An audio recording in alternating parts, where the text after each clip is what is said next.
Okay, this is the 3D printer. We're using these Bambu X1 carbons. To use it, we have this 3D printing station.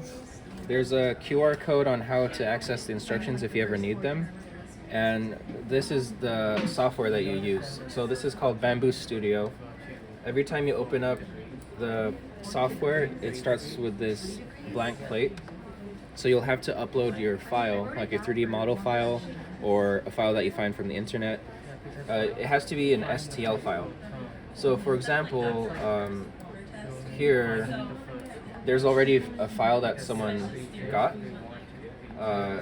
You can see it's .stl. So you can use this button to upload it, or you can also drag and drop that file onto this plate. So I clicked on this add button and I chose the STL file. You can place it anywhere you want on here.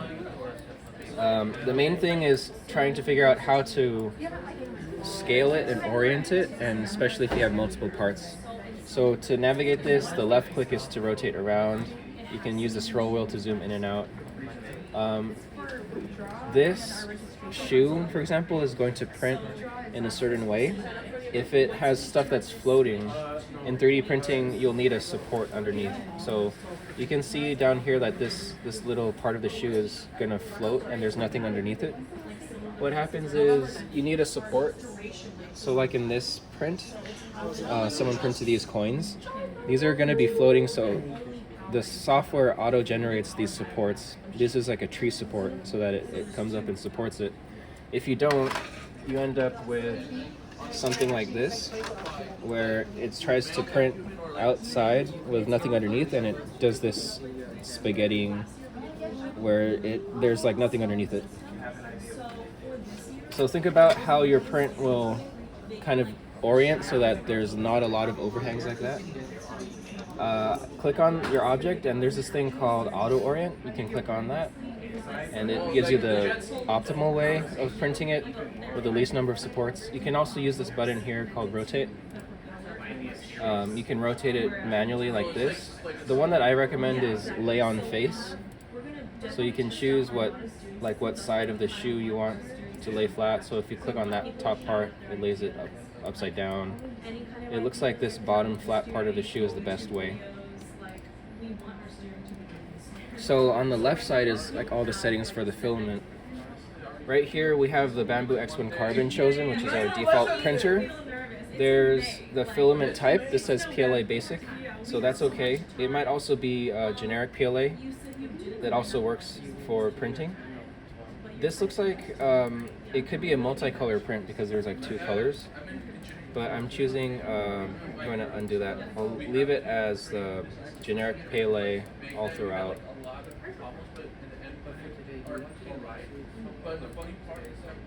Okay, and then on this side it says quality, strength, and support.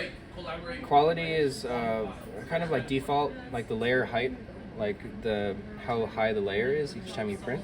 You don't have to do anything with that. Strength, you don't have to do anything normally either. This tells you how much percent infill there is on the part. So like on the inside, it doesn't fill it up as a solid thing if it's a solid object. It actually just like a cross pattern. It's only filling up 15%, so if you increase that number, you can make it even stronger or heavier. So we're leaving it at default, which is okay. Like the strength of it is okay. Support has a button called Enable Support, so click on Enable Support, and then it'll auto-generate anything in case it needs support for any cantilevers. In this case, I just clicked on it just to be safe because I can see that there's some overhangs. The next step is to click on Slice Plate at the top. Then it will tell you how long it will take to print. You can see that there's some tree supports shown here now.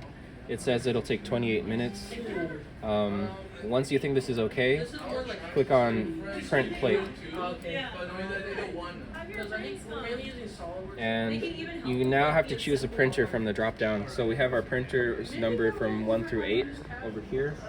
You have to physically look at what printer is available and also the filament. So like number 6, it has this green filament here. think we'll choose one that's more available. Like this one is done. Number 3. Actually, number 2. Number 3 has a print on it. So if someone else's print is on here, just leave it for our staff to take out, because the way that you take it out later, once your print is done, you can lift off this magnetic plate, or it should slide off. And then we leave it in the pickup area, which is at the front of the room. So number 2 is available, and it has this color filament here. You can also load up your own filament. And everything looks ready to go because there's nothing inside, and it shows that the print is available. So it's printer number 2. So I click on printer 2 here, and I choose the color that's like loaded. It looks like for printer 2, there's this white color on slot number 3. So 1, 2, 3. So I'm choosing this one, A3. The color for the other one is actually wrong. You can change the color on the printer itself. So in case it doesn't match up, just be aware of that. So click on the right filament slot, press send, and it should send wirelessly to the printer.